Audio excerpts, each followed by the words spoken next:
2 ನಿಮಿಷದಲ್ಲಿ ಮಾಡ್ಬೋದಾದಂಥ ಟೊಮೆಟೊ ತಿಳಿ ಸಾಂಬಾರ್ ರೆಸಿಪಿನ ಇವತ್ತಿನ ಎಪಿಸೋಡಲ್ಲಿ ಶೇರ್ ಮಾಡ್ತಾ ಇದ್ದೀನಿ.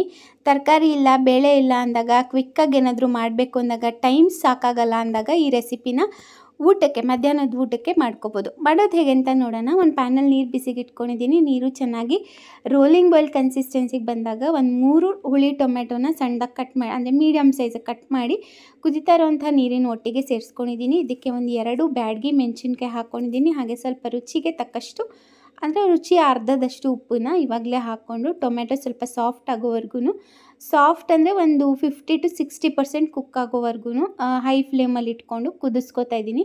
ಸೊ ಈ ಥರ ಕುಕ್ ಮಾಡ್ಕೋಬೇಕಷ್ಟೇ. ಇಷ್ಟ ಆದರೆ ಸಾಂಬಾರು ರೆಡಿ ಅಂತಲೇ ಅರ್ಥ. ಸೊ ನೋಡ್ಬೋದು ಆಲ್ಮೋಸ್ಟ್ ಇದು ರೋಲಿಂಗ್ ಬಾಯ್ಲ್ ಕನ್ಸಿಸ್ಟೆನ್ಸಿನಲ್ಲಿದೆ.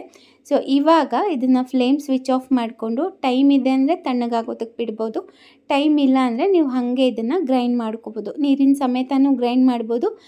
ನೀರನ್ನು ಬಿಟ್ಟು ಟೊಮೆಟೊ ಮತ್ತು ಹಸಿಮೆಣ್ಸಿನ್ಕಾಯಿ ಮಾತ್ರ ತೊಗೊಂಡು ಕೂಡ ಗ್ರೈಂಡ್ ಮಾಡ್ಬೋದು.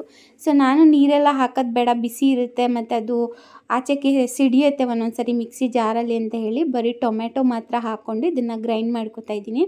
ಸೊ ಇವಾಗ ಮಿಕ್ಸಿ ಜಾರ್ಗೆ ಟೊಮೆಟೊ ಮತ್ತು ಹಸಿಮೆಣ್ಸಿನ್ಕಾಯಿ ಮಿಶ್ರಣ ಏನು ಹಾಕ್ಕೊಂಡಿವಿ, ಇದ್ರ ಜೊತೆಗೆ ಒಂದು 4ರಿಂದ 5 ಎಸ್ಲು ಬೆಳ್ಳುಳ್ಳಿ ಸಿಪ್ಪೆ ಸುಲಿದಿರೋಂಥದ್ದು, ಹಾಗೆ ಒಂದು ಸ್ವಲ್ಪ ಹಸಿ ಕೊತ್ತಂಬರಿ ಸೊಪ್ಪು, 1-2 ಹಸಿ ಮೆಣಸಿನ್ಕಾಯಿ ಯೂಸ್ ಮಾಡ್ತಾಯಿದ್ದೀನಿ. ನೋಡ್ಬೋದು ಖಾರಕ್ಕೆ ಎಷ್ಟು ಬೇಕೋ ಅಷ್ಟು ನೋಡ್ಕೊಂಡು ಹಾಕ್ಕೊಳ್ಳಿ. ಸೊ ಇದ್ರ ಜೊತೆಗೆ 1 ಟೀ ಸ್ಪೂನಷ್ಟು ಧನಿಯಾ ಪುಡಿ, 1 ಟೀ ಸ್ಪೂನಷ್ಟು ಅಚ್ಕಾರದ ಪುಡಿ, ಹಾಗೆ 1/4 ಹೋಳಷ್ಟು ತೆಂಗಿನಕಾಯಿ ಪೀಸಸ್ಸು. ಸೊ ಇಷ್ಟನ್ನು ಹಾಕ್ಕೊಂಡು ನುಣ್ಣಗೆ ರುಬ್ಬಿ ಮಸಾಲ ರೆಡಿ ಮಾಡ್ಕೋಬೇಕು. ಸೊ ರುಬ್ಬಿರೋಂಥ ಮಿಶ್ರಣನ ಒಂದು ಪಾತ್ರೆಗೆ ಡೈರೆಕ್ಟಾಗಿ ಹಾಕೋತಾ ಇದ್ದೀನಿ.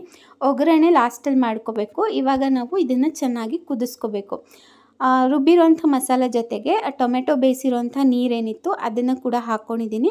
ಸೊ ಇದಿಷ್ಟನ್ನು ಹಾಕಿ ಸ್ವಲ್ಪ, ಅಂದರೆ ರುಚಿಗೆ ಎಷ್ಟು ಬೇಕು ಅಷ್ಟು ಉಪ್ಪು, ಹಾಗೆಯೇ ನಿಮಗೆ ತಿಳಿ ಸಾರಿನ ಕನ್ಸಿಸ್ಟೆನ್ಸಿ ಹದ ಬರೋದಕ್ಕೆ ಎಷ್ಟು ನೀರು ಬೇಕೋ ಅಷ್ಟನ್ನು ಹಾಕ್ಕೊಂಡು ಚೆನ್ನಾಗಿ ಮಿಕ್ಸ್ ಮಾಡ್ಕೋಬೇಕು. ಸೊ ಈ ಥರ ಮಿಕ್ಸ್ ಮಾಡೋದ್ರಿಂದ ನಿಮಗೆ ಕನ್ಸಿಸ್ಟೆನ್ಸಿ ಗೊತ್ತಾಗುತ್ತೆ. ಇದು ಬೆಸ್ಟ್ ಫಾರ್ ರೈಸ್, ಬಿಸಿ ಬಿಸಿ ಅನ್ನ ಜೊತೆಗೆ ಚೆನ್ನಾಗಿರುತ್ತೆ.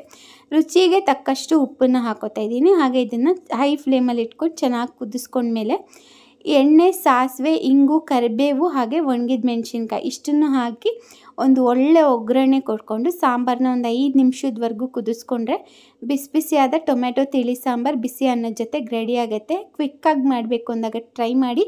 ರೆಸಿಪಿ ಇಷ್ಟ ಆಗಿದ್ದರೆ ಲೈಕ್ ಮಾಡಿ, ಶೇರ್ ಮಾಡಿ, ಆ್ಯಂಡ್ ಥ್ಯಾಂಕ್ಸ್ ಫಾರ್ ವಾಚಿಂಗ್. ನಮಸ್ಕಾರ.